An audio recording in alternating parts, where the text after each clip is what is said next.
ಒಂದು professional video editing software ಕಲಿಬೇಕಂದ್ರೆ ಎಲ್ಲರೂ ಏನು ಅನ್ಕೊಂಡಿದ್ದಾರೆ ಅಂದರೆ ನನ್ನ ಹತ್ರ ಲ್ಯಾಪ್ಟಾಪ್ ಇರಬೇಕು ಅಂತ ಅನ್ಕೊಂಡಿದ್ದಾರೆ. ಬಟ್ ನಿಜಾನೇ ಅಂದರೆ ಹೌದು, ಲ್ಯಾಪ್ಟಾಪ್ ಇರಬೇಕು. ಬಟ್ ನಿಮ್ಮ ಹತ್ರ ಲ್ಯಾಪ್ಟಾಪ್ ಇಲ್ಲ, ಬಟ್ ವೀಡಿಯೋ ಎಡಿಟಿಂಗ್ ಫಂಡಮೆಂಟಲ್ಸ್ ಆಗಿರೋ ಲೈಕ್ ಬೇಸಿಕ್ ಕಟ್ಸ್ ಆಗಿರ್ಬೋದು, ಟ್ರಾನ್ಸಿಷನ್ಸ್ ಆಗಿರ್ಬೋದು, ಕೀ ಫ್ರೇಮ್ಸ್ ಆ್ಯಡ್ ಮಾಡೋದು, ಸ್ಪೀಡ್ ರ್ಯಾಂಪಿಂಗ್ ಅಂದ್ರೇನು, ಇದನ್ನೆಲ್ಲ ನಾವು ಕಲಿಬೇಕಂದ್ರೆ ನೀವು ಮೊಬೈಲ್ ವೀಡಿಯೋ ಎಡಿಟಿಂಗ್ ಆ್ಯಪ್ಸ್ ಅಂತಲೇ ಕಲಿಬೋದು. So here are the 3 mobile video editing apps you can start to explore. So first ಒಂದು ಕ್ಯಾಪ್ಕಟ್. ನೀವೇನೋ ತುಂಬ ಫ್ಯಾನ್ಸಿ ಎಡಿಟ್ ಮಾಡಬೇಕಂದ್ರೆ ಈ ಕ್ಯಾಪ್ಕಟ್ಟಲ್ಲಿ ತುಂಬ ಪ್ರೀಸೆಟ್ಸ್ ಇದೆ. ಫಿಲ್ಟರ್ಸ್ ಆಗಿರ್ಬೋದು, ಎಫೆಕ್ಟ್ಸ್ ಆಗಿರ್ಬೋದು, ಟ್ರಾನ್ಸಿಷನ್ಸ್ ಆಗಿರ್ಬೋದು. ಜಸ್ಟ್ ಡ್ರ್ಯಾಗ್ ಆ್ಯಂಡ್ ಡ್ರಾಪ್ ಮಾಡಿದ್ರೆ ಸಾಕು. ಮೇನ್ ಅಡ್ವಾಂಟೇಜ್ ಏನಂದರೆ ಇದರಲ್ಲಿ AI ಫೀಚರ್ಸ್ನ ಆ್ಯಡ್ ಮಾಡಿದ್ದಾರೆ. ಮತ್ತು ಮೇನ್ ಡಿಸ್ಅಡ್ವಾಂಟೇಜ್ ಏನಂದರೆ ಇದು ಇಂಡಿಯಲ್ಲಿ ಅವೈಲಬಲ್ ಇಲ್ಲ. ಸೊ ಐ ಹೋಪ್ ನಿಮಗೆ ಯಾವ ಥರ ಡೌನ್ಲೋಡ್ ಮಾಡೋದು ಅಂತ ಗೊತ್ತಿರುತ್ತೆ.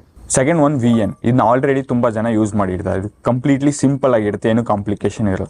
ಇದನ್ನು ಮೇಯ್ನಾಗಿ ಏನಕ್ಕೆ ಯೂಸ್ ಮಾಡ್ತಾರೆ ಅಂದರೆ ರೀಲ್ಸ್ ಎಡಿಟಿಂಗ್ ಯೂಸ್ ಮಾಡ್ತಾರೆ. ಸೊ ಲಾಸ್ಟ್ ಒನ್, ನನ್ನ ಫೇವ್ರೇಟ್ ಒನ್, KineMaster. ಇದರಿಂದನೇ ನಾನು ವೀಡಿಯೋ ಎಡಿಟಿಂಗ್ನ ಸ್ಟಾರ್ಟ್ ಮಾಡಿದ್ದು. ಸೊ ನೀವೇನಾದರೂ ಒಂದು ಲಾಂಗ್ ಫಾರ್ಮ್ ವೀಡಿಯೋನ ಎಡಿಟ್ ಮಾಡಬೇಕಂದ್ರೆ ಈ KineMasterನ ಯೂಸ್ ಮಾಡ್ಬೋದು. ಮತ್ತು ಈ KineMaster ಇಂಟರ್ಫೇಸ್ ಸಿಮಿಲರ್ ಟು ಒಂದು professional video editing software interface ಯಾವ ಥರ ಇರುತ್ತೆ ಅದೇ ಥರ ಇರುತ್ತೆ.